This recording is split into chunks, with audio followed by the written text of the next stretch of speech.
We're live.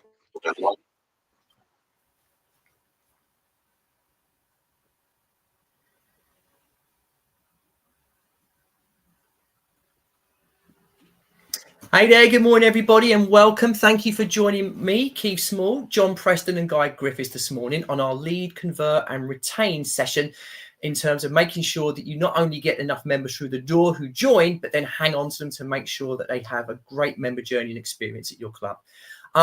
So today we've got all sorts of wonderful things to share with you, but this has all come about because myself, Guy and John have had the pleasure of working together on different projects at different times and very often get to kind of team up and work together with particular clients. And we had a conversation earlier this year and said, what if we all got together and brought a session together for people so they could get like the whole journey from finding members to encouraging them to get started and enjoy our facilities and services to making sure they stay, get results and enjoy the experience along the way. So why don't we do a session on leads, convert and retain? So that's what brings us here today. So the three of us are going to share some insights and key points for about 20 to 25 minutes each, with the opportunity to ask some questions afterwards. Along the way, we'll be sharing insights and experience and things that really kind of help you get from where you are to where you want to be. To begin with, I'm excited to start with a very good friend of mine, John Preston, who is going to be delivering his session on leads and all the wonderful things in the digital world that help us to be successful. So what I'd like to do is hand straight over to John and look forward to hearing what you've got to share with us this morning, mate. Thank you very much. Thanks, Keith. Okay, so the section I'm going to run through, and just a bit of background on myself for those of you that don't know me. Basically, I am an ex-personal trainer, ex-gym owner. I was part of a membership team doing sales for quite a long time. So everything I'm going to talk about, everything we're going to go through today are things that I have actioned over the last 15, 20 years. So this is practical advice that we can go through. And the theme that you'll see running through probably every single section of this, whether it's Keith's and Guy's as well, is that it's really vital to use something that I term messaging that connects. And essentially that boils down to the right message, right person at the right time. And by doing this, what we're ensuring is that we have quality leads coming in, a higher conversion rate, so making Keith's job easier, higher retention, so that's making Guy's job easier, and that leads to a much more sustainable business in the long term. So what we're going to go through today, the whole purpose of my section is to look at brand clarity, so understand what it is we're talking about, better messaging, and understanding a little bit behind the numbers, basically. So I'm going to start with the funnel myth, as I'm calling it. And this is what people perceive as the process when it comes down to generating leads. And it's that we just get a load of traffic in. That could be from adverts, social media, posters, whatever it happens to be. Nurture, which will be, we might add them to an email list. Membership team will reach out to people and just get them in for a tour. And then as soon as they're in for a tour, convert them. So just take people around on the same tour and show them this is the gym, this is the studio, this is the pool, that sort of thing, and convert them. Now, it's obviously not quite that simple. If it was that simple, then we wouldn't need Guy here for a start, because we've finished the job at conversion.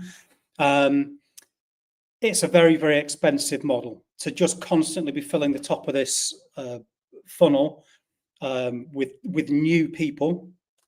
Is expensive, and it will lead to a higher churn rate. And what is actually the case with regards to a funnel is it's much more of a bigger ecosystem, where we have quality leads coming in. And I'm going to go a lot deeper into this. The sort of main part of what I'm going to talk about today is very much about this quality leads and the messaging around that. Referrals, which are going to be the absolute best lead generator you'll ever get, and ex-members. The nurture side of this, the fast follow-up, the re-engagement, the retargeting, the fact that a lead that we get in January it might not be a no, it might be a not yet. So that constant talking to them. So I've seen it where we've converted 20 people from social media, only 5 of them have been from that campaign and 15 have been from the previous campaigns we've run. So that nurture part, really, really important.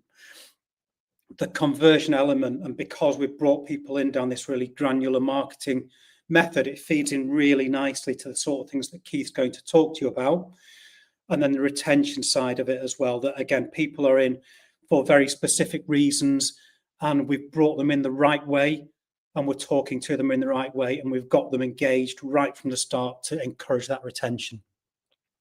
So let's move on to the understanding your audience part of this. Now, something I'm going to offer at the end of what we've been talking here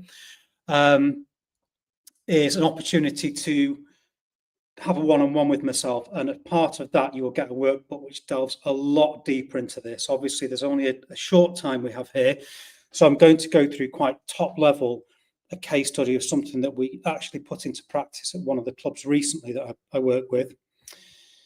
And we looked at this and thought this particular club was quite underrepresented in this Gen Z female 16 to 20 demographic.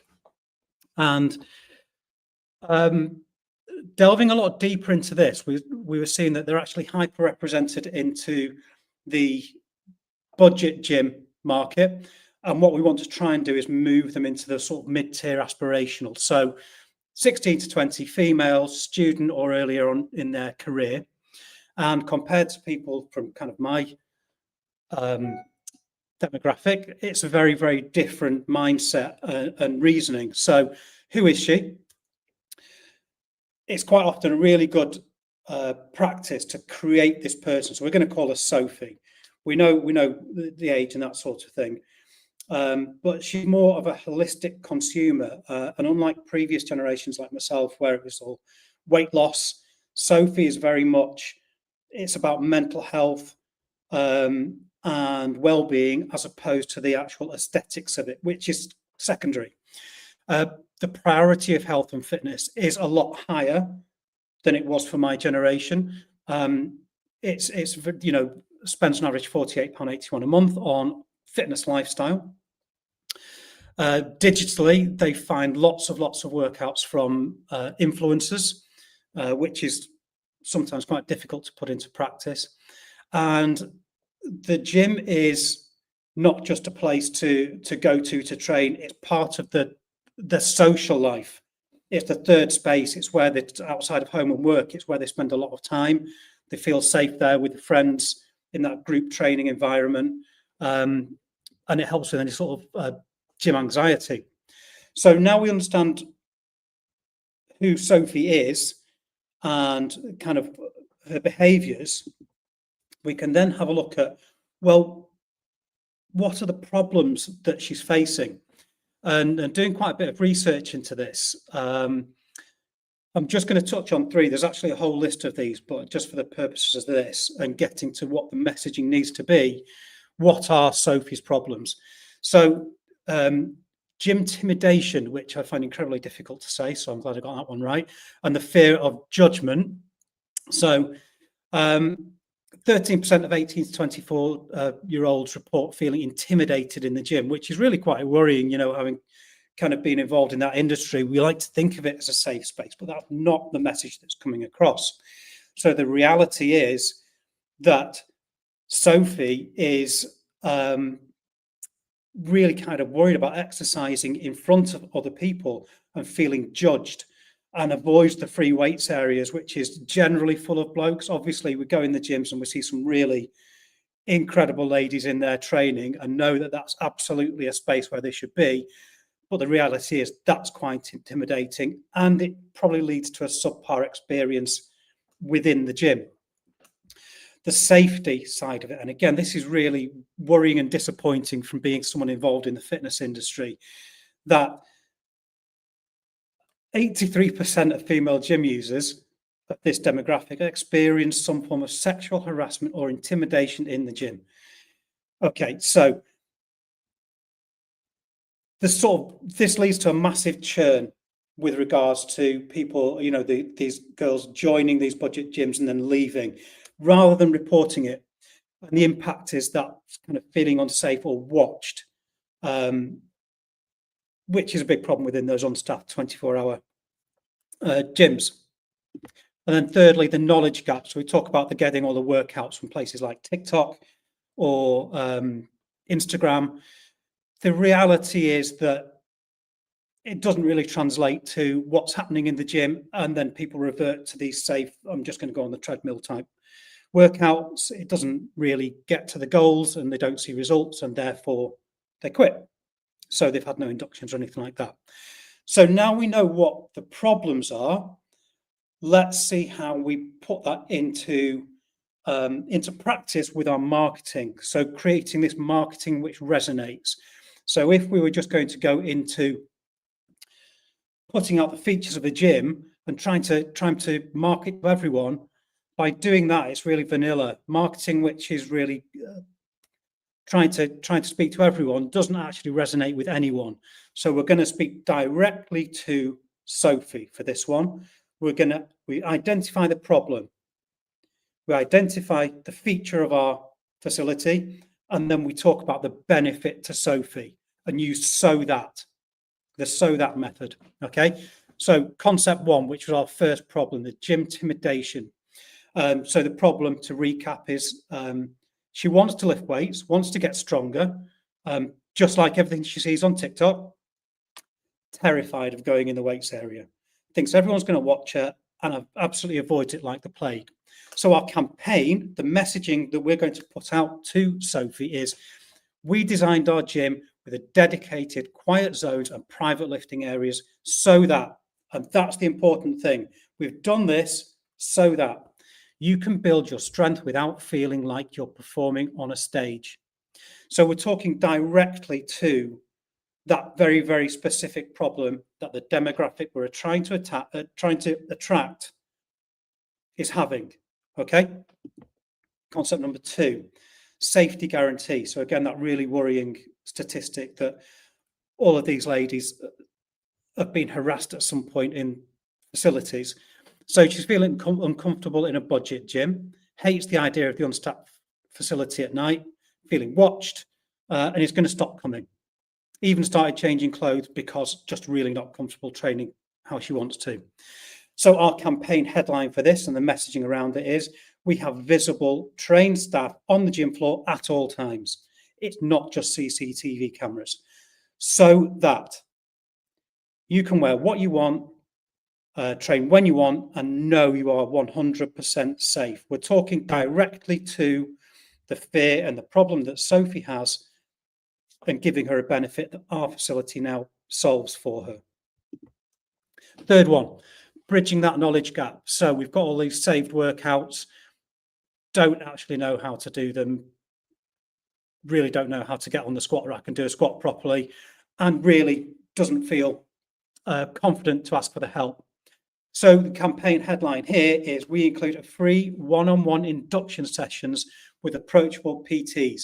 And I know this is a big one for Guy, all the inductions and everything really ties into getting people working in the gym properly. But from our point, so that you can take that workout from your saved folder to the gym floor with total confidence.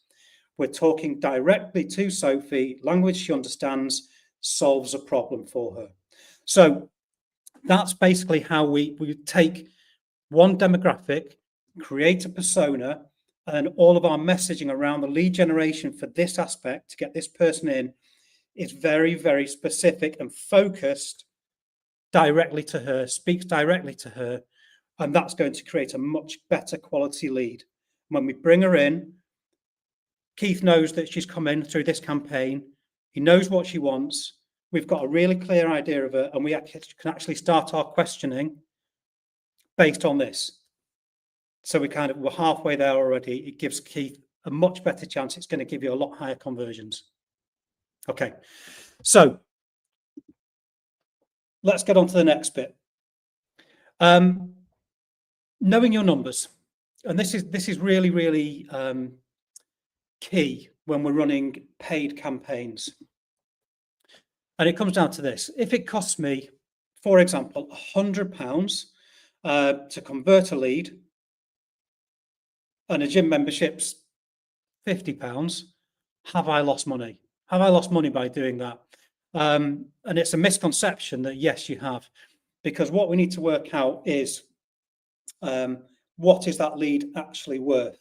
So let's say I've got, I'm creating leads at £4, and you won't convert every single one of them right there and then at the front end of the campaign, but we've got all these leads in, I've only converted one and I've spent 100 quid. What we need to work out is, what is the average membership that we have? So let's say an average membership is £50 a month on direct debit within my club. And then I need to understand, what is the average length of memberships? So let's say somebody stays for 20 months with an average of £50 a month. So actually, you know, that person is then worth what, £1,000 over the lifetime value of that customer. So actually what I've done is I've spent £100, my return is probably going to be £1,000. So that's actually a 10 times return on investment. So rather than thinking, have I made money on the front end, actually understanding what the lifetime value of a potential new member is gives you a better idea if your campaign is going to be successful. So we're not going to spend a load of time on this one. It's just a point to understand that when we're looking at campaigns, paid campaigns, you really need to understand your numbers and what a successful campaign looks like. So it's not really to do with lots of the figures we see within Ads Manager. This is the one that counts. Have I got a return on investment on that? So automation and lead nurture. So this was kind of the middle of the funnel side of this for me. Now, one interesting statistic, and I remember doing a campaign with a customer, and I think we started on Thursday or Friday, and it went off like an absolute rocket. And there must have been 30 or 40 leads came in, and I went back to the team on around Tuesday or Wednesday. So, how have you got on with those leads? We've not contacted any of them yet. So right away, sort of thinking, what's going on here? Why have you not contacted any of them? You know, this is, are they trying to play it cool? It's not like a second date. We're not trying to look too keen. These people are out shopping. They're out shopping for leisure club memberships right there and then. They've seen the advert, they've submitted their information. There is something called the 5-minute window. And if you can contact a lead within that 5 minutes, you have a 70% better chance of converting them than after that 5-minute window. Now, as soon as that 5-minute window is closed, that lead is going colder and colder and colder. So someone who's contacted you on Thursday and you phone them up the following Wednesday, they've already joined the gym down the road. So it's really important. Now, I appreciate that it's not always possible to get straight onto somebody. I found that if somebody, when I was in memberships, if a lead comes in, I was on the phone to them and they're like, that was fast. That's unbelievable. One, they've answered the phone to me. Two, I'm in a conversation with them. I was finding we're actually getting them into gym tours at that point. Massively high conversion rate by getting straight onto it. But at least have some sort of automation set up that can go straight into CRM. We can get text messages going out. Just trying to get them to take the next step right there and then.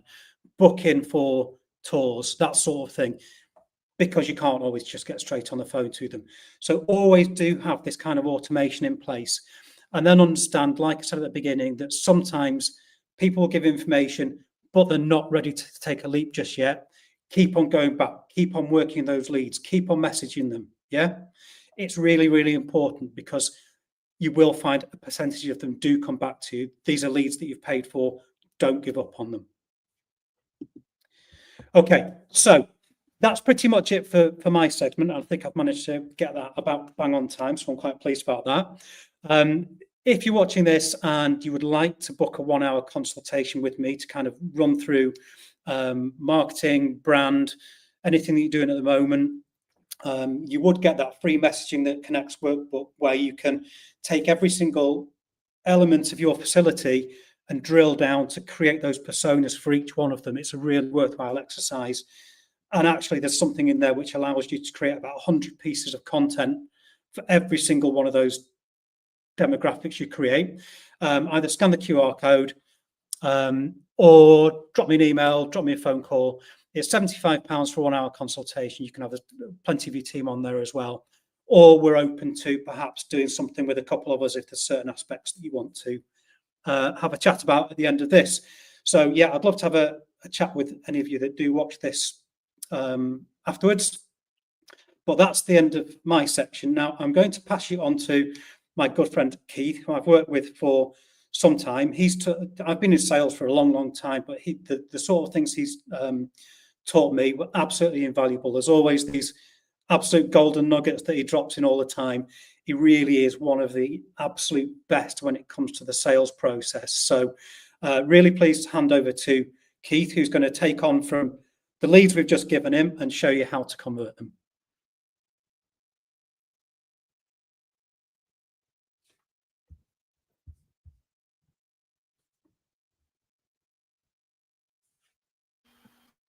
Here we go. Good morning. Thanks ever so much, John. Again, as always, really insightful, and the information you share is just incredible. And the opportunities I have to work with John at times are just great. We can sit together and look at what a new membership team needs to bring in through the door in terms of joiners over a particular period, where those members are coming from, and how we can coordinate that so that the team and the individuals who are dealing with those inquiries not only are well prepped for what's coming, but it's meeting the needs that they're looking to fulfill. So always a pleasure to work with John.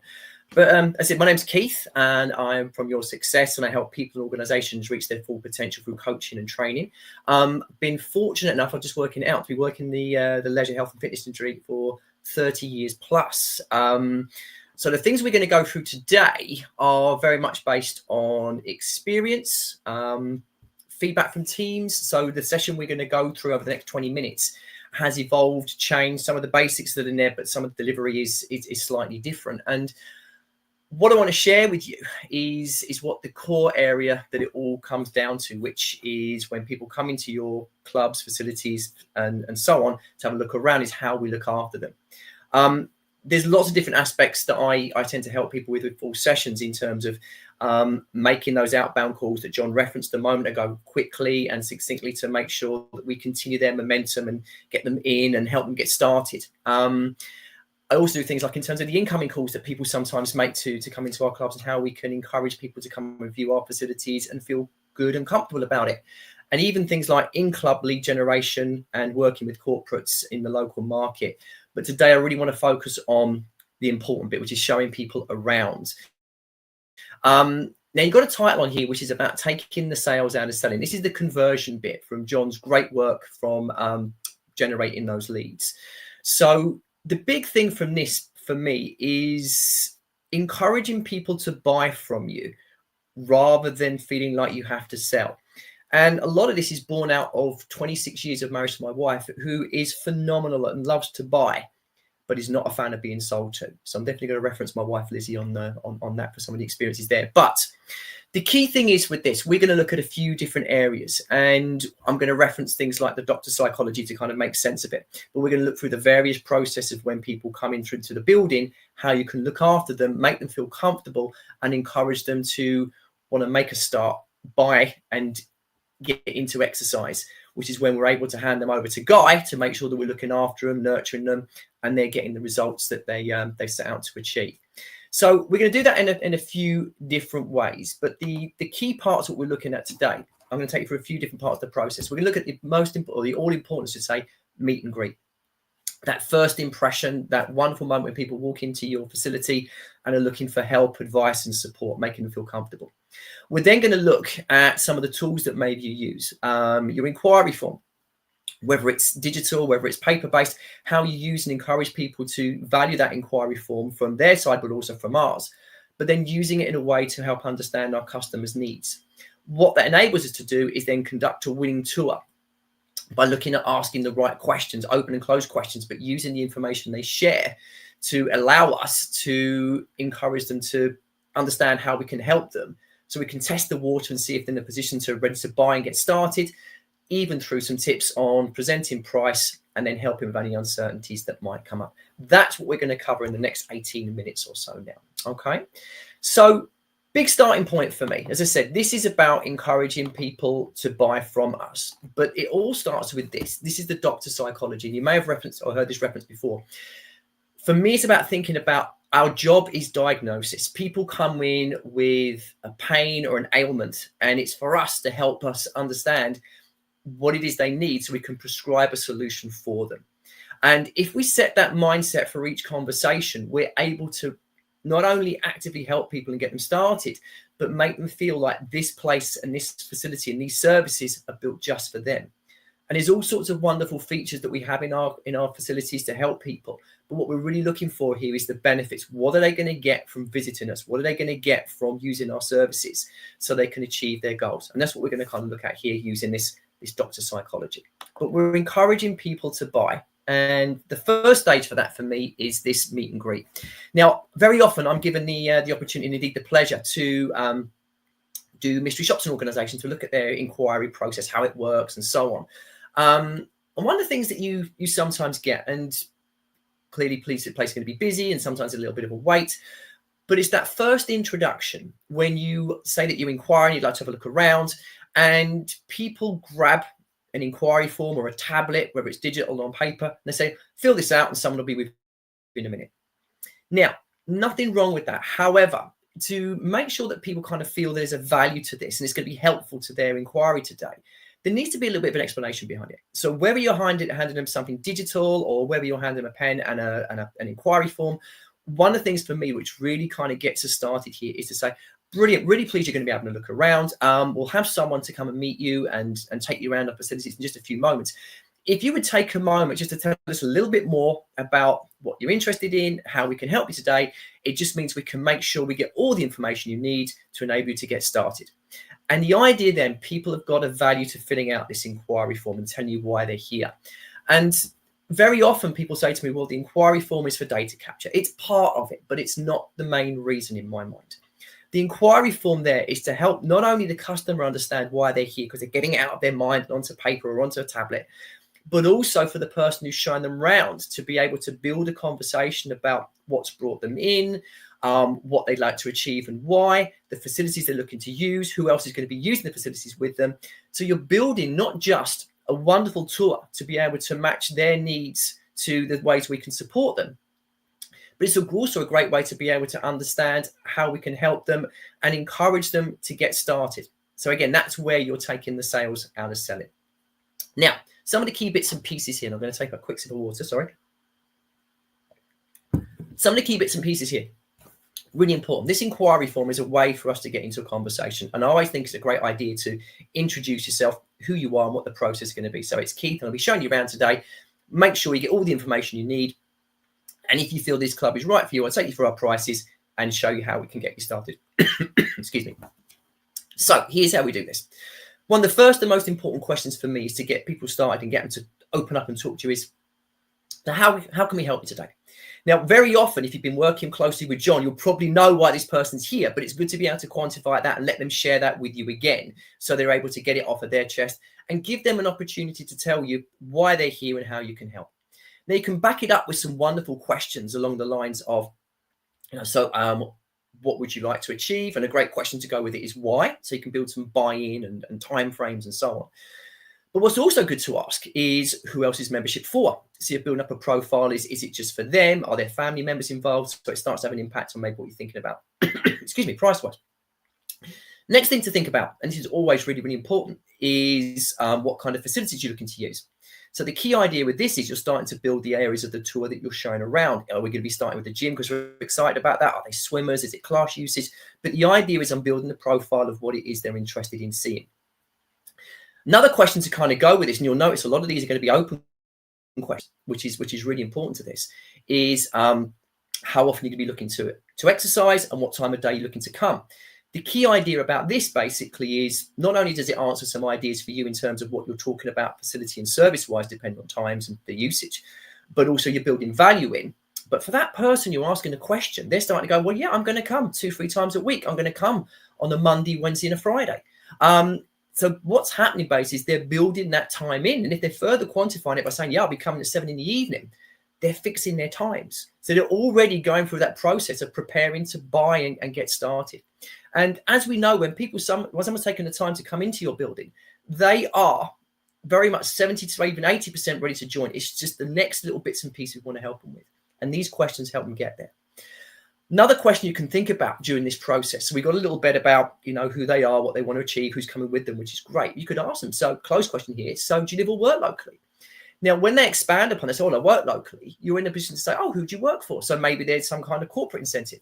Or they may ask, when you say to them, do you work locally? They might say, well, actually, I'm studying, or, I've retired. So then maybe there's some other membership options you look into. But the idea is you're starting to build a whole picture about who they are and what they're looking for. Now, there's some other questions you can ask, but one of the most important ones for me is if I know time of day, I know usage, I know facilities they use, I'm on a great way to be able to help them. But then I also want to be thinking about a couple of other bits and pieces. Now, through John, I may already know this, but it's great to ask, so how did you hear about us? There will be times when people say, oh, a friend of mine told me about it. Great question to jump in here is, oh, great. Would you be exercising with your friend? Now, if they turn around and say, oh, yeah, I will be, they have pretty much told you they are looking to buy and they're ready to join. Okay. You've still got to do the nice bits and show them around and make sure they're comfortable in what they see, but you're helping yourself along. And then one really important question, which I think is so important to ask. You've run through this process, who they are, what they're looking for, and so on. But then ask this wonderful question. How soon are you looking to get started? Now, the typical answer will be Monday, tomorrow, tonight, today. But the idea is with that question, they are almost telling you they are committed to start at a particular time frame. So the idea is with this information, who they are, what they're looking for, what that tour is going to look like, potentially kind of membership price they're looking for, and also their intentions to getting started. With all that information, that person has kind of put themselves in a position where they're almost ready to buy. Now they want to see what's available, and it gives you the opportunity to take all that wonderful product knowledge that you've got about your facilities and services and start using it as matching it to benefits to those customers' needs. This is where we add more open and closed questions. Now, let me tell you why I suggest this. Very often when I, over the years, have been shown around, and this has been consistent over many, many, many years, people will do a wonderful job of telling me what I can see. And again, nothing wrong with it. But I might hear things like, so here's our studio. We do 120 classes a week. We do this class, that class. They start at 6 in the morning. The last one's at 9 o'clock at night. Here's how you book them. Brilliant information. But what you've got to appreciate is not all of that information is going to be going in. So how do you make it specific and how do you start linking it to the customer's needs? This is where your open and closed questions come in. So let's start with an open one. For me, when you're approaching or you want to talk about your classes and studio and all the group exercise that you do, you're in a position to ask, great, so I noticed you mentioned classes. What kind of classes are you interested in? Starts a whole conversation on what they're looking for. And you may be asked, so what do you like about classes? And they might tell you all the wonderful things they like about it, or I hate it, but I feel great afterwards. I like being involved with people and so on. But they're giving you all the reasons why they want to do classes. So as I said, you're taking the sales out of selling because they're encouraging themselves to get started and remind themselves why they're here and what they want to do. But what it also allows you to do is fill in any gaps or bits that might be missing. So again, you go back to, now you mentioned you're coming at 6:37 in the evening, was it? Great. Okay, now here's the classes that are available on those times. So you can match classes to their particular usage, what they're looking to do versus the times they're coming. And then that information on booking and how you do it becomes relevant. It's all part of the journey. So when I'm handing them over to get started and they're booked in for that first visit, guys' retention programs are now able to kick in because they've got an experience of how things need to work and how they can make things happen. It's very similar with swimming. Sometimes when I go to a pool, people say, here's our pool. It's 25 meters long. It's 8 meters wide. And it's heated at 85 degrees. We open this time, close that time. But what happens? That's all going over my head. Whereas a great question you might ask is, oh, so you mentioned you want to swim. How often you would be swimming when you come down here? Again, they can start sharing their experiences. What do you like about swimming? How many lengths are you going to start with? The idea is they can start talking about that swimming experience. You can back up any information.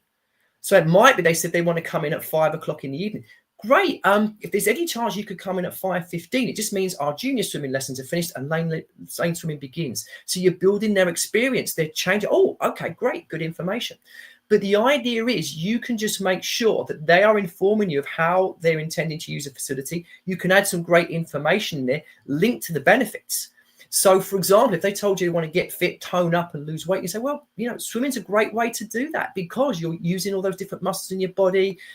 It's a great light exercise way. And if you're mixing it in with classes and things like that, you've got loads of variety. It's going to keep your exercise interesting. So the idea basically is you're taking those features that they can see, but you're linking them to their usage and the benefits it's going to provide to ultimately achieve their goals. Does that make sense? So all those open questions are super helpful. But what that then allows you to do is get into the idea of testing the water. And this is encouraging people to get started and to buy without you having to sell. So it might be that John has very kindly informed me that he's coming in the evenings. He's looking to do class at 7 o'clock in the evening. I said, what class he's looking for? And he said circuits and spin and so on and so forth. So I've taken him through that process and said, so John, have we got the classes you're looking for?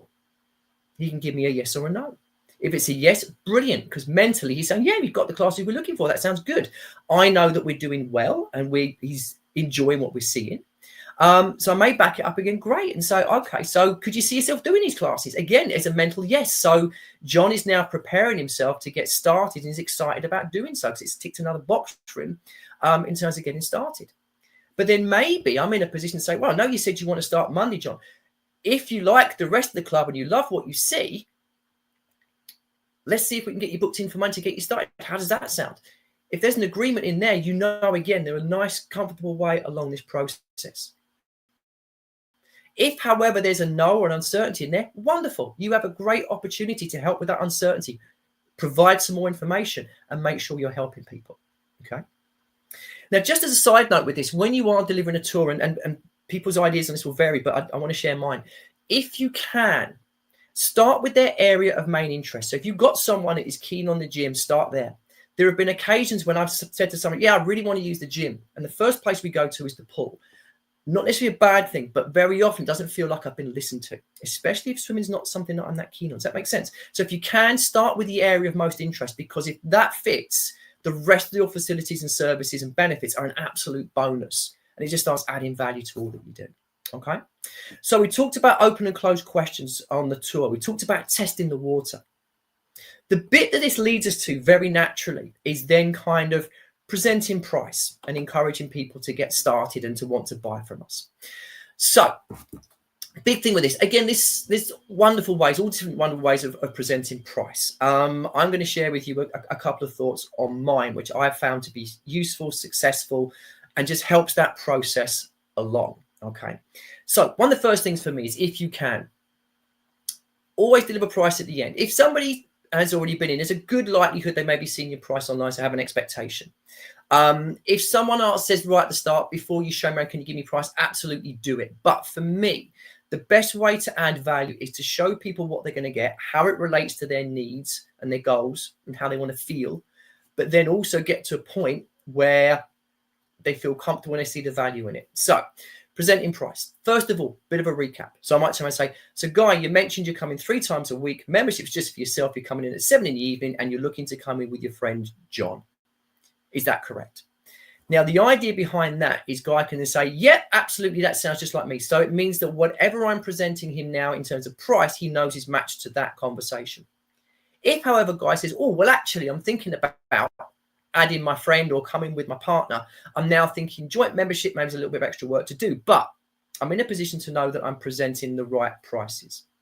Now, I know it can vary from facility and club to club, but on most occasions, you'll find there's maybe a couple of different options. Now, if you're someone who's coming in the evenings, you very quickly isolate off-peak. It's not going to work for them potentially.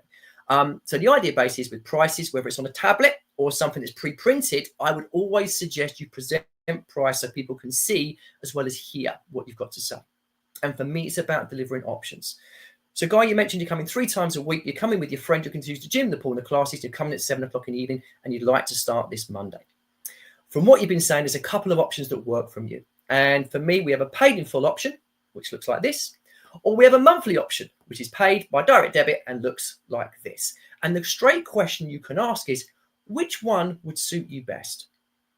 Now, the idea is here, I'm not asking do you want to join, I'm saying, which would suit you best? So again, we're encouraging to buy. Well, actually, I like the look of that one. Great. So it'd be direct debit. So the direct debit runs for 3 months, 6 months, 12 months, whatever it happens to be. To get you started, we take a first payment. We have an enrollment admin joining fee of £20. And that gets you started, covers the setup, and makes sure that we give you a great experience to get you started. How does that sound? Sounds good? Brilliant. Let's get them started. Let's book them in. Now, if they're happy and they want to join, hallelujah, fist bump, high five, brilliant. They're ready to start and you're able to look after them. Make sure that you go through all the wonderful processes. Make sure they're booked in for their first class induction. The importance of that, I know Guy will go through with you, but it just is all part of that retention journey. You've gone through the work of generating that lead. You've looked after them to help them get started and get that process to get to their goals. Now we want to look after them and make sure they stay with us. Okay. If for some reason they decide they've got an uncertainty or they're not quite ready, or you get the response with, I'd like to think about it, that's fine as well. Now, generally speaking, there's going to be 4 key reasons why people have an uncertainty.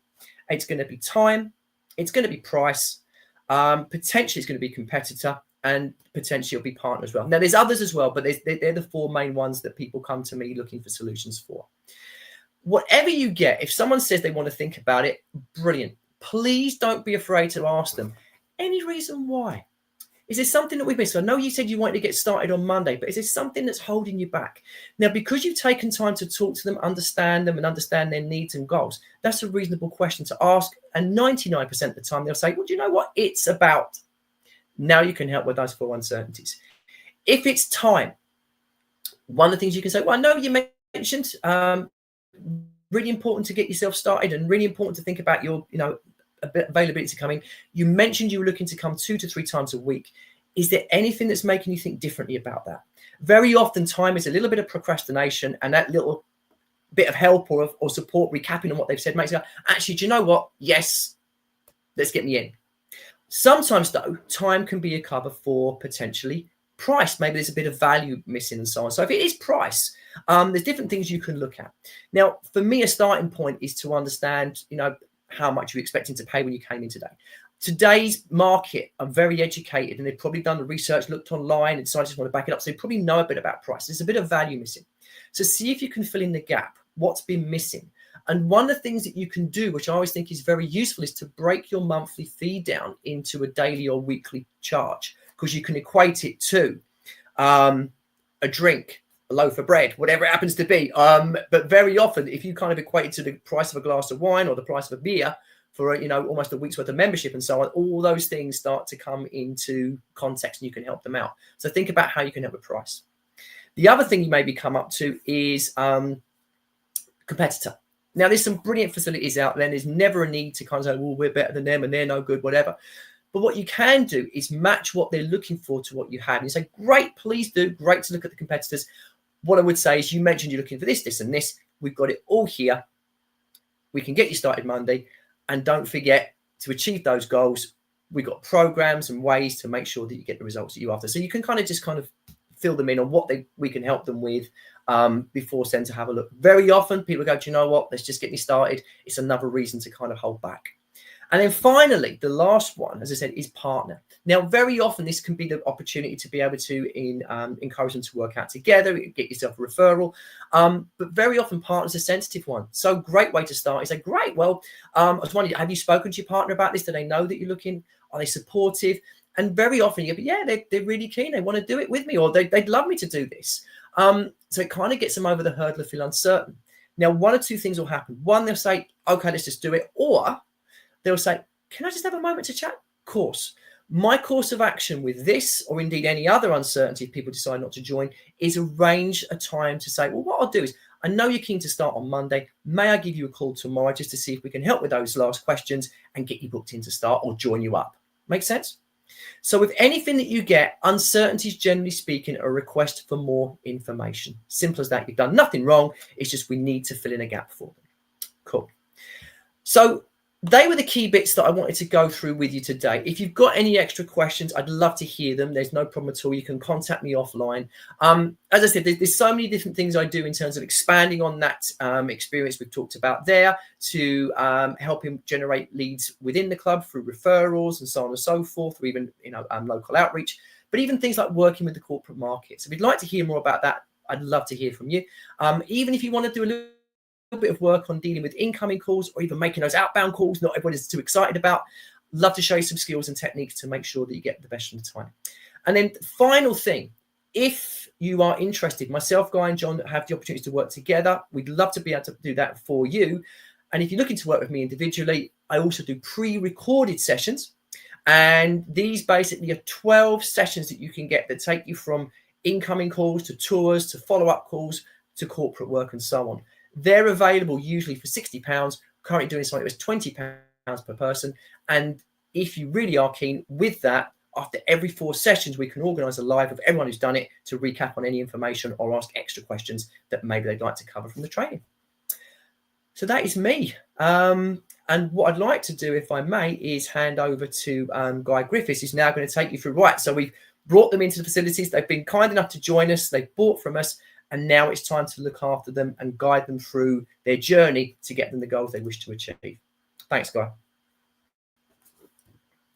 Perfect. Thank you, Keith. And thank you, John, as well, for the intro. And for all your parts that I'm going to try and refer back to as I go through. We are live. You might be watching this on catch up later on, in which case you are still welcome to have a comment or ask questions. If you've got comments or questions as we go through, I'll ask them on YouTube or on LinkedIn. We'll try and get to them, or we might save a couple of good ones to the end. But yeah, if you're commenting on catch up, then we'll get to you hopefully that day or the next day. Yeah, this is me, Guy Griffiths. I'll put a photo up just so I can remind myself of what I look like before the start of November, or what I will look like again next week, maybe. But yeah, there is a Movember thing going on here for those of you who know me. Those of you who don't, yeah, this isn't normal. But what I do is I help people to get fitter and healthier by working with health and fitness clubs on retention initiatives. I've not been in the fitness industry for as long as these guys, but I have studied retention for nearly 18 years now, and that is pretty much all I do. Although you can occasionally find me on the golf course or the paddle court networking. I'm quite into that as well, and a little bit of podcasting too. You might know me from Your Dream Gym or Health Seekers. But today I'm going to whiz through 20 minutes or so of some retention tips. If I was to do a 1-minute version, I would say that retention is talking to people. It's as simple as that. And why talking to people? I mean, ideally face to face, but it could be that you're sending an email or a text or some kind of app push to them. Hopefully, though, that message, that kind of talking to them, then leads to an actual interaction in club. Because the secret to great member retention is talking to the right people in the right way at the right time. By which I mean, don't talk to the person who is in every morning at 6 o'clock, like every day of the week. Do talk to them, but they're not necessarily the right people. It's the person who's on their first visit, or who looks like they might be on their last visit. It might be that they've got headphones in and their head's down, but try and talk to them, because then when it is the right time for them to talk to you, that they might open up. They might tell you that they need a program, or that the water's too cold in the pool, or something like that. So talking to people all the time as much as possible, but being aware that to get great retention, you've got to talk to the right people in the right way at the right time. That's the quick version. I'm going to break that down in a moment. Just quickly on measuring member retention. I mean, if you're really into data and analytics like me, it can be very interesting, but it can be a bit mind-blowing as well. I'm not going to go through all the different ways of measuring member retention, but it's important and useful to know that a certain membership type brings in, actually, although it's a slightly more expensive membership type, people's members stay longer. We actually did some strategy for a large trust recently and worked out that their annual memberships, although they were cheaper, those members really didn't stay as long as the DD members. So we actually did away with that membership type and brought in another 66 grand across a number of sites, but it's not always about price, as Keith was saying, but it's also not always about locking people in.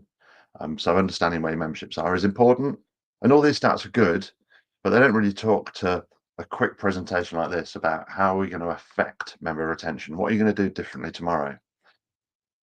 And I often look at active member percentage with clubs. Active member percentage is a really simple way of saying, how well is our club doing? How is our business doing? How many of our members have visited at least once in the last 30 days? So how many of them are active? And looking at this, it gives you that kind of temperature gauge. And you can do it different ways. You can compare clubs, you can compare memberships, you could throw your pay-as-you-go members in as well. But knowing what this pie chart looks like is good, because we're trying to move, and I've drawn new members there, you'll see why in a minute. We're trying to move new members and get them into be active members. We're trying to bring members back from recovery, those who haven't visited for 30 days, but maybe have in the last 45. And then dormant members, we may not try as hard with them because they've maybe not visited for a year. But if we do manage to get them back, let's bring them back in the new member way. Let's get them to have an induction to refresh their kind of goals and that get them building the habits again. So looking at this is an easier way to understand how our club's performing today and how that compares with last month and how it's going to compare with next month, when we've all had a think, which is what we're going to do over the next 15 minutes, about how we grow that active member segment. So if you have thoughts on this, and we've got quite a few people watching live, but being very quiet at the moment, which is fine. But I will lean on Keith and John to basically think about what we can do to grow that active segment. If you've got thoughts, pop them in the comments. Before I get onto that, just come back to my slides, having put a comment on there. I like to draw this picture around there, and this is one of the reasons I have new members as separate, because generally clubs that we work with spend a third of their time or resource or budget thinking about the new member retention part. So although it's only probably 10% of your member database, if we spend a third of our time thinking about new members and working on new members and focusing on them, that's a good balance between then spending a third of your time on active members and how we keep them active, and a third of your time on absentees and cancellations. So that's what I'm going to do through this deck. I'm going to spend probably 5 minutes on each: new, and then active, and then absent. Before I do, the question I put there: what kind of actions do you do? So if you're watching this on catch up, take a minute or so, you can press pause, I'm sure, and think about what things you do that help you to grow your active member percentage at your club. I'm not going to wait too long for comments to come in because I'm conscious of time, but I am going to ask John and Keith for one each. What kind of things would help to grow that green area? Keith unmuted first. Go on, Keith. What would you choose as an action or an interaction? I think the ones for me are kind of referenced is in terms of inductions, program updates, and even when you come into reception, encouraging someone to maybe book in or try a class. Perfect. Let's do them all. John, one or two from you. Okay, so yeah, we actually do quite a lot of work in this sector from the marketing perspective, and I'm finding real key thing is elements which build community, certainly within the paddle clubs I'm working with, but within the gyms as well. So kind of social groups and that sense of community, so people wouldn't want to leave because they don't want to lose the community. Perfect. Yeah, great answers. And hopefully those people watching have thought of a couple of things as well, because listen, we can present. I know both John and Keith, it's difficult on a live stream like this, but I know when we're working in clubs, it's always, we're always trying to get ideas and get the guys, the staff, or even the chief exec to come up with ideas, because we can give you ideas, but you're much more likely to do them. Here's the examples that you were probably thinking of: things like an induction, things like group exercise, or as John said, things like challenges and competitions, to get that community going. So hopefully you've come up with a couple of ideas as well. They might match these. You can still drop them in the comments. I will come back and look at them. But I want to spend 5 minutes or so thinking about new member retention first of all. Probably only 10%-ish of your member database, but we're going to spend a third of this presentation thinking about them. Why? Because it's a really important part of the journey. It's not the journey.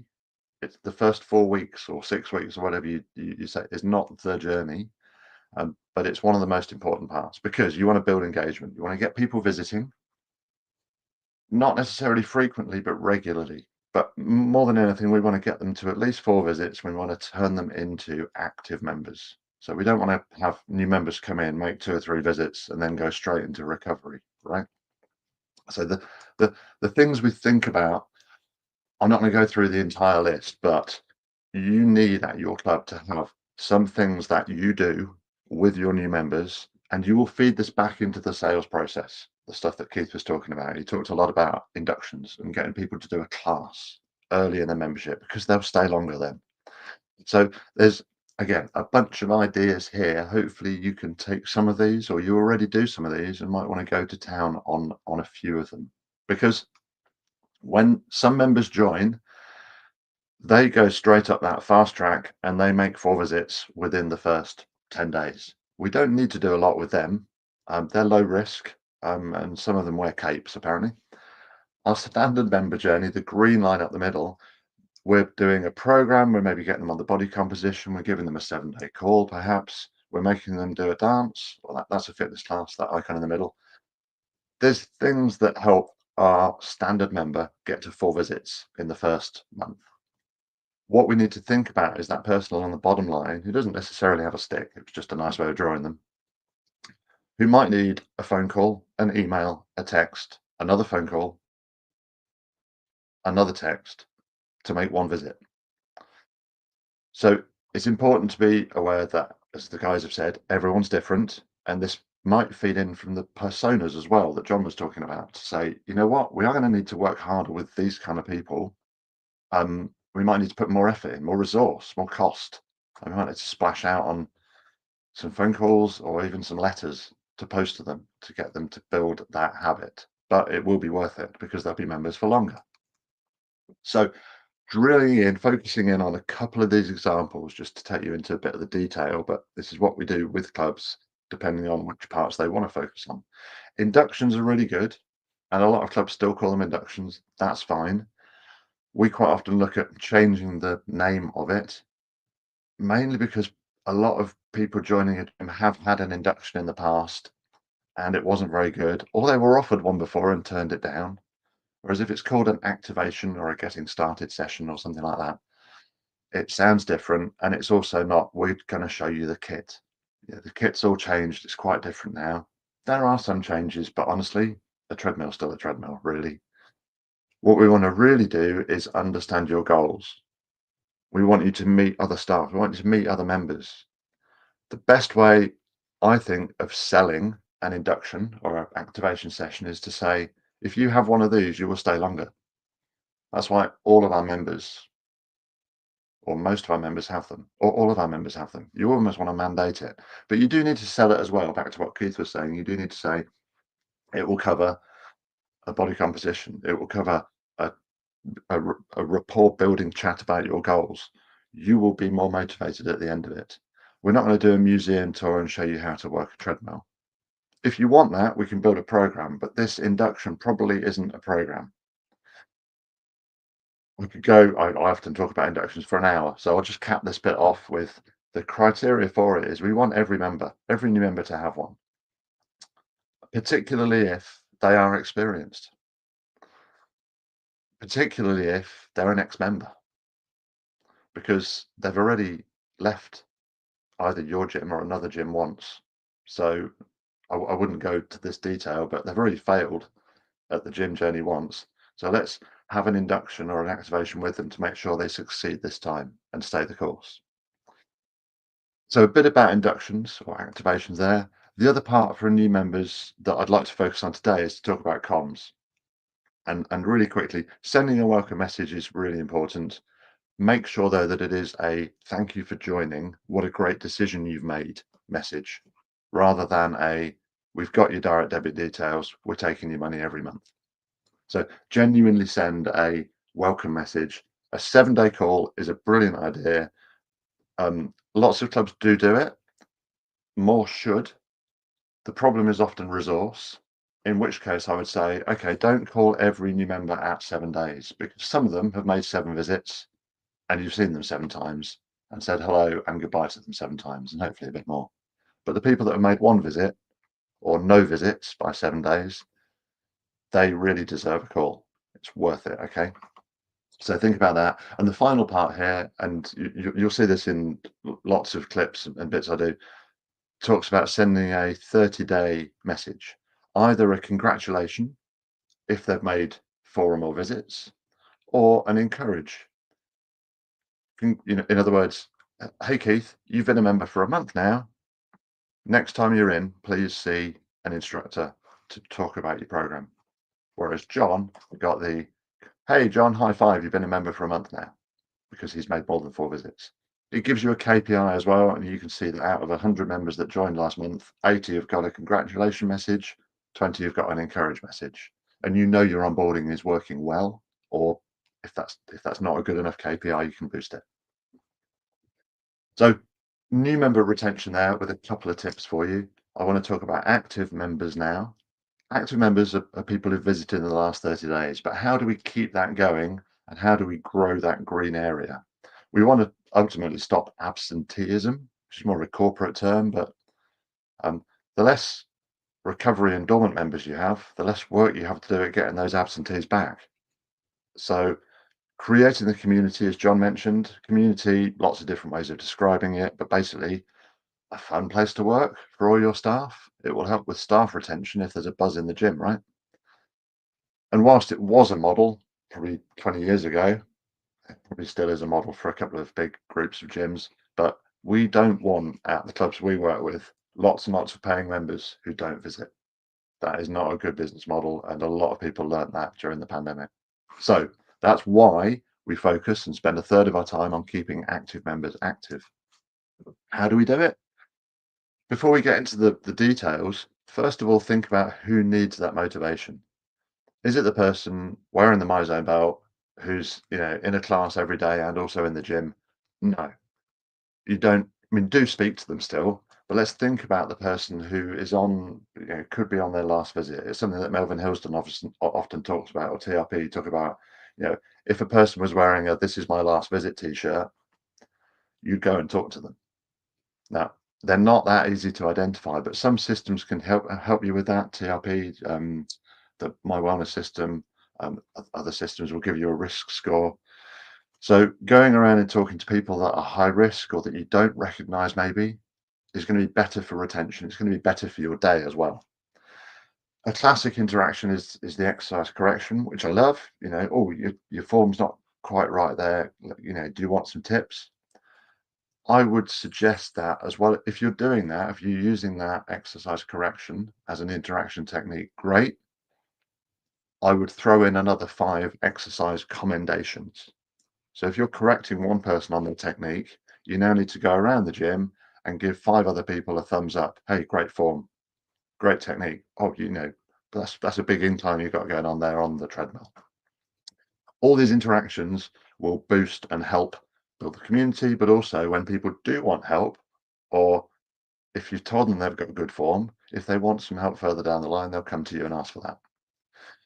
Programming I go into a little bit more in a second, and classes as well, actually, but programming classes, they cover so much and are so good for retention.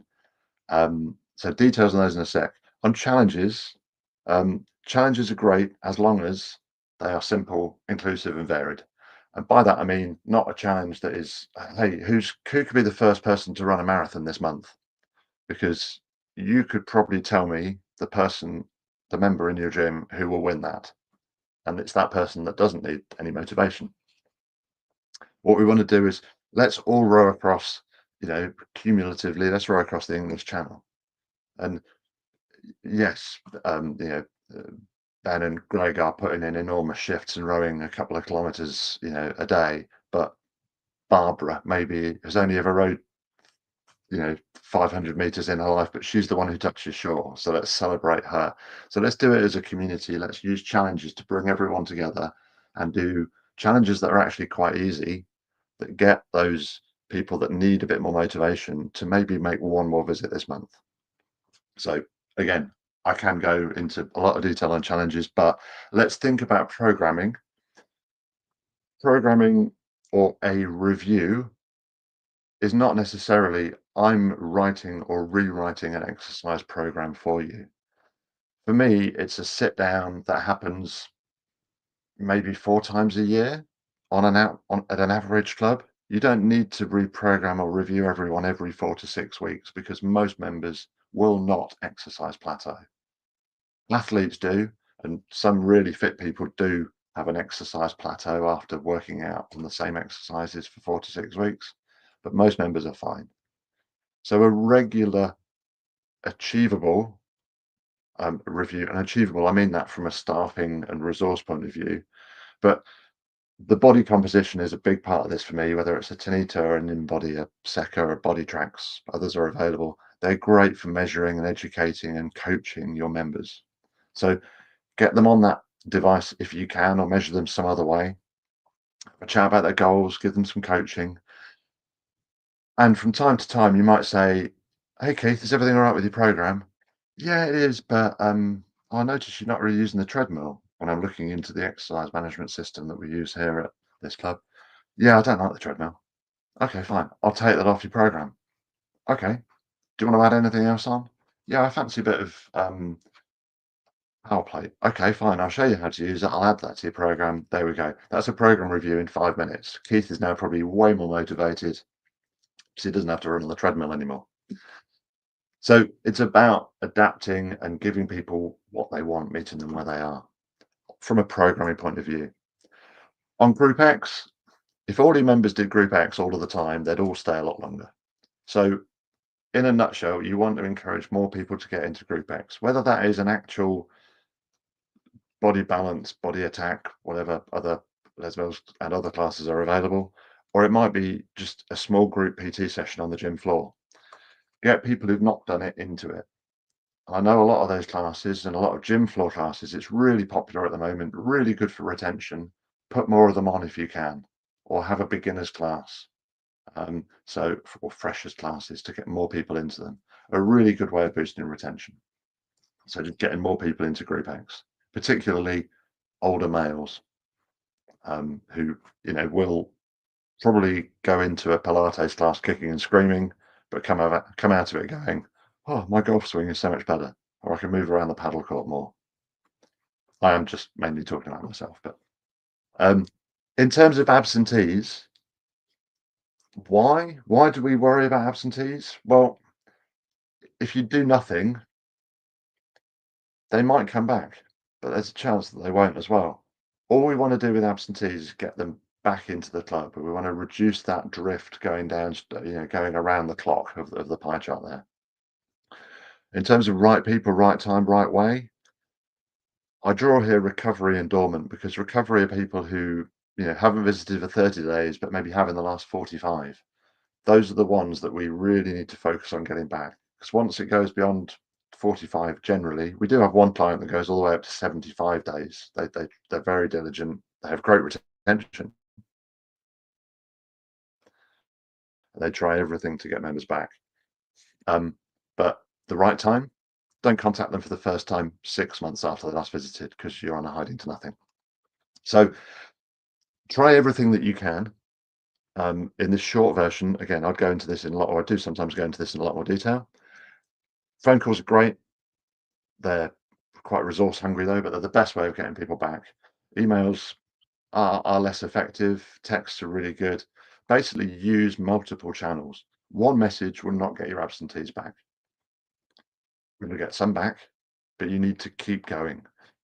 And to take this full circle back to John's talk and all the work that Keith's done with your clubs or your teams, you should be treating your absentees as almost as hot leads.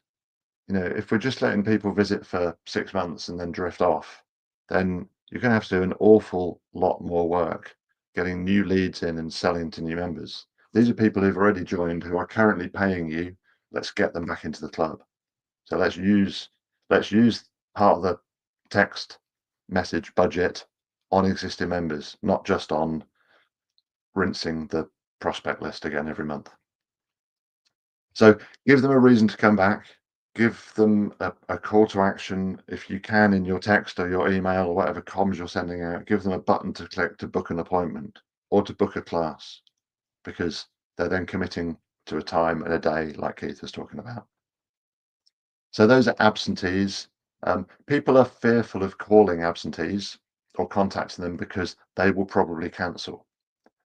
And it's just not true. Most, and this is a call log from a year's worth of calls, it's a couple of years ago now, but most absentees, we just took keywords out, most absentees are really thankful or really apologetic, and love getting a call. One or two suspend, but actually there's more suspensions than there are cancellations, which again is a positive thing. They're still paying £8, £10 a month, I think, at this club to suspend. So we'd rather have them still on the database as members. One more note on leavers and ex-members, because although, I mean, it is part of retention and it is part of that final third of the focus. I always approach leavers in three ways, or in three stages. First of all, before you try and save them, you've got to talk to them. You've got to learn from them.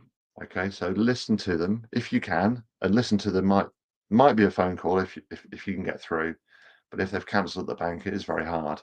Send them a survey, give them the option to tell you why they're leaving, and if they give you some information, try and get some more. Try and have that conversation with them, understand them, sympathise with them. At which point, you may then be able to do something about the reasons they're leaving. If they're moving away, it's hard if you don't have a club in the area they are apparently moving to. But if they've got money concerns or time concerns, then you might have options. But ultimately, learn from them. Then you can maybe address objections or just say sorry, and then finally say thank you. They have been a customer, maybe for a handful of months, maybe for a few years. So say thank you, whether they stay or whether they leave, because you're leaving the door open for them to come back, because it's easier to sell to an ex-member than it is to a brand new member. So keep contacting them after they've gone, ideally every month. There's more research on that on a couple of other clips I've done recently. And very finally, if people are short of time or short of money, think about having options. And I can't do a presentation these days without dropping health seekers in there. If you want to know more, give me a shout afterwards. But let's drop people down to, I tell you what, you haven't got the time or the money. It's fine. We've gone through some detail on it. But what about a £10 a month subscription where you visit once a month for your health check and your coaching, and then you carry on doing parkrun for free? Or you're still interested in your health, you just don't have the time or the cash to come down at the moment. So visit once a quarter on this level, and we'll look after your health still, and we'll stay in touch. So having downgrade save routes is good. We'll drop you down to a 99p a month app only membership, maybe. It's not just about pushing people up, although that improves retention. Dropping them down, the downgrade save can also can help keep people on the books ultimately. So that was my 20 minutes, I think, maybe 25. Retention is basically talking to people. You will improve your retention by talking to the right people in the right way at the right time. Have that focus. Think about where you are focusing your efforts, and have a think now. I think it's a bit of a shouting into the Grand Canyon at the moment, but if you are thinking of some actions, having watched this, that you're going to take tomorrow to grow that green area, then drop them in the comments either now or later and catch up. That's my retention bit. Just like John and Keith, I've got a hook at the end. Well, I've got 3 hooks actually, I think, like Keith. But if you want a bit more value after this 20 minutes, you can either go for the expensive, not as expensive as normal option, of booking a retention strategy call. Jump on the QR code or the link there. On the same link, there is a form that you can fill in that will give you access to our membership retention essentials course. It's a 45-minute toe in the water to retention and measurements, history of the fitness industry, going back to the Greeks, I think, that we developed with Future Fit for Business. It's the first in a series of courses. It's normally £45, but there's a couple of those per club if you're watching this. Sign up for that. Or if you just want a free download, if you want some reading, then there's a recipe book with 2 or 3 of the things mentioned here and another 9 or 10 simple retention recipes that you can use tomorrow to start getting your members to stick around longer. So that was my part. I don't know if there are any questions. If there's any questions, drop them in the comments now, either on YouTube or LinkedIn. Keith and John, have you got any questions for each other or for me? I would say I always enjoy asking John questions on generating leads. And the thing for me is, John, do you find seasonally that the basis of what you do in terms of generate inquiries changes, or has it always come down to the personas? What kind of things do you think are most valuable for people to look at when they're thinking about their marketing strategy? Is it time of year? Is it personas? Is it a combination? I guess is the question. There's probably a combination of everything. So certain aspects to look at. Obviously, there are times of year where people are more receptive or more looking for getting fit. So I think that's pretty standard across the industry. You're going to go, January's going to be a really good one. September's going to be a good one. Easter's probably a good one. December's a terrible one. Advertising wise, I tend to avoid the last week in November because you're competing with everybody selling for Black Friday. So ads become very expensive. So there's kind of lots to consider. It always comes back to persona marketing though, because it has to be the right message whenever you're trying to put that message out there. Cool. Thank you very much, John. Lovely answer. Appreciate it. I also thought just a comment on the section that you, well, it probably ties into both yours and Guy's section, and something that actually was part of some training that I've attended of yours, Keith, was when you're talking to people, certainly finding out one, a good question that we've had is, if you're leaving another gym or you're shopping around for somewhere else, what is it about the previous place that's making you want to leave? So, the equipment's always broken. Well, as we're going around, then look at all our brand new equipment. And then actually, when we're talking to members, the importance of saying, how have you got on today in the gym? How's your experience been today? And if it's just, well, yeah, it's fine, that's not good enough. How can we make it better? Which just opens up that conversation and allows them to come to you with ways that they would like to see their experience improve. And I found that really invaluable. It's a really good point. I think it ties in with, certainly the first point, if people are coming from competitors or considering competitors, what is it they like about you, or what is it they didn't like about their previous experience? It's not, you never have to then, and you wouldn't anyway, but say anything derogatory about that competitor, but you can say, well, here's how we can help you with that.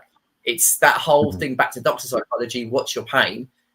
Here's the cure. And that for me is great. And talking to people is what our facilities are about. And if you're starting that at every section of the journey, as you said, it becomes part of that community, which Guy was talking about in terms of more reasons to come. It's not just because I want to get fit. It's because I enjoy meeting the team, or I enjoy meeting the other members and just having that social interaction. That's always important. So, yeah. Thanks, I'd just add to that, and probably to your final point, Keith. And I know I'm stepping out of my lane slightly here, but when you're doing a tour and people are talking about the gym up the road, maybe they've been a member of, maybe they've looked at it. I would always say something like, "Oh, it's got a great pool, hasn't it?" Or, really, really compliment something at that other club, because that member who's either leaving there or has been there would probably go, "No, it's not that great," or, "Yeah, it is, but I don't use the pool." So they by bigging up your competitor by saying, "Oh, I've heard that the class timetable is incredible." Yeah, it is, but I can't get on the class. Oh, okay, fine. Yeah. you're then uncovering It's something that they want from a you, brilliant which you point. can go, right, you know what? Yeah.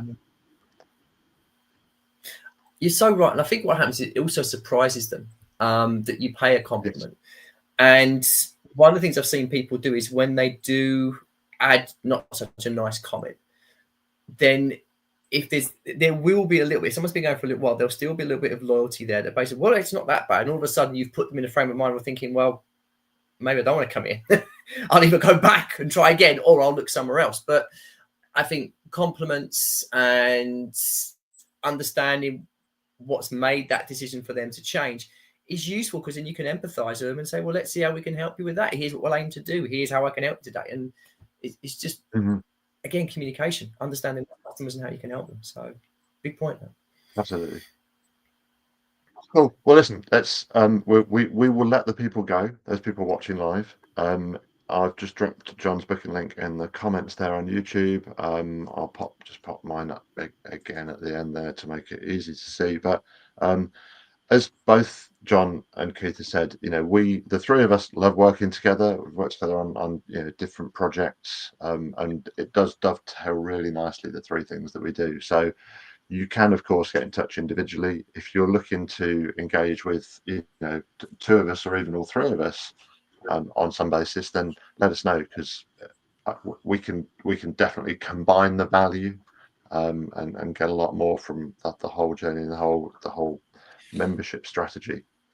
So reach out to whichever one of us you fancy, and we'll put something together, either individually or together for you. But mostly, Keith, John, thank you very much for teeing me up today. Leading up to the maybe I'm the dessert, Keith is the main course, John was the starter, I don't know. But yeah, it's been a pleasure doing it. I hope you enjoyed watching. Suddenly, I don't yeah, want my lunch. John's not hungry anymore. Anything else to add, guys? Nothing from me. No, I was going to say, gents, it's a real pleasure working with you. Looking forward to doing it again in the not too distant. But thank you, John. Thank you, Guy. Always great listening to you and all the things you have to share. Yeah. Thanks, everyone. Take care.